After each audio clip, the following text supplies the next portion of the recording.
ಎಲ್ಲರಿಗೂ ನಮಸ್ಕಾರಗಳು. ಇಂದು ಭಾರತದ ಸಂವಿಧಾನದ ದಿನ. 2017ಕ್ಕಿಂತ ಮುಂಚೆ ನವೆಂಬರ್ 26ನ್ನ ಕಾನೂನು ದಿನ ಅಂತ ಕರಿತಿದ್ದೀವಿ. 2017ರಲ್ಲಿ ನಮ್ಮ ಭಾರತದ ಹೆಮ್ಮೆಯ ಪ್ರಧಾನಮಂತ್ರಿಗಳು ನರೇಂದ್ರ ಮೋದಿ ಅವರು ನವೆಂಬರ್ 26ನ್ನ ಸಂವಿಧಾನದ ದಿನ ಅಂತ ಘೋಷಣೆ ಮಾಡಿದರು.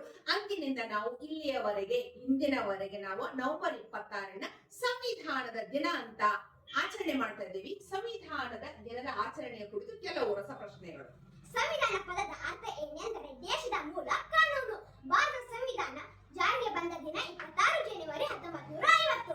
ಭಾರತ ಸಂವಿಧಾನ ಅಂಗೀಕಾರ ಮಾಡಲಾದ ದಿನ 26 ನವೆಂಬರ್ 1949. ಸಂವಿಧಾನದ ಕರಡು ಸಮಿತಿಯ ಅಧ್ಯಕ್ಷರು ಡಾಕ್ಟರ್ ಬಿ.ಆರ್. ಅಂಬೇಡ್ಕರ್. ಭಾರತದ ಸಂವಿಧಾನದ ತಂದೆ ಡಾಕ್ಟರ್ ಬಿ.ಆರ್. ಅಂಬೇಡ್ಕರ್. ಸಂವಿಧಾನವನ್ನು ಬರೆಯಲು ತೆಗೆದುಕೊಂಡ ಸಮಯ 2 ವರ್ಷ 11 ತಿಂಗಳು 18 ದಿನ. ಸಂವಿಧಾನ ಸಭೆಯ ಸ್ಥಾಯಿ ಅಧ್ಯಕ್ಷರು ಡಾಕ್ಟರ್ ರಾಜೇಂದ್ರ ಪ್ರಸಾದ್. ಸಂವಿಧಾನವನ್ನು ಪರಿಶೀಲಿಸುವ ಅಧಿಕಾರ ಸುಪ್ರೀಂ ಕೋರ್ಟ್ಗೆ ಇರುತ್ತದೆ. ಸಂವಿಧಾನದ ಪ್ರಾರಂಭ ಶಬ್ದ we the people of India. ಭಾರತದಲ್ಲಿ ಮತದಾನದ ಹಕ್ಕು 18ನೇ ವಯಸ್ಸಿನಿಂದ. ಭಾರತ ಸಂವಿಧಾನ ಮೊದಲ ಬರೆಯಲ್ಪಟ್ಟ ಭಾಷೆ ಇಂಗ್ಲಿಷ್. ಭಾರತ ಸಂವಿಧಾನ ಜಾರಿಗೆ ಬಂದದ್ದನ್ನು ಗಣರಾಜ್ಯ ದಿನ ಎಂದು ಕರೆಯುತ್ತಾರೆ. ಭಾರತದ ಸಂವಿಧಾನ ಜಗತ್ತಿನಲ್ಲೇ ಅತ್ಯಂತ ಉದ್ದವಾದ ಸಂವಿಧಾನ. ಸಂವಿಧಾನದ ಮೂಲ ಕರಡು ಬರೆದವರು ಬಿ.ಎನ್. ರಾವ್.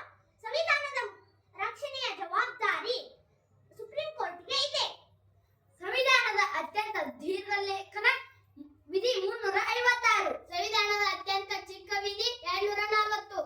ಭಾರತದ ಸಂವಿಧಾನಕ್ಕೆ ಪ್ರಭಾವ ಬೀರಿದ ದೇಶಗಳು England, America, Canada, Ireland, Australia, France, Japan, Russia, ದಕ್ಷಿಣ ಅಮೆರಿಕ, ಜರ್ಮನಿ. ಭಾರತದ ಸಂವಿಧಾನದ ಮೂಲ ಹಸ್ತಪ್ರತಿಯನ್ನು ಭಾರತದ ಸಂಸತ್ತಿನ ಗ್ರಂಥಾಲಯದಲ್ಲಿ ಇಡಲಾಗಿದೆ. ಸಂವಿಧಾನಕ್ಕೆ ಕಲಾತ್ಮಕ ಚಿತ್ರಗಳನ್ನು ಬರೆದವರು ನಂದಲಾಲ್ ಬೋಸ್. ಸಂವಿಧಾನದ ಪ್ರತಿಗಳು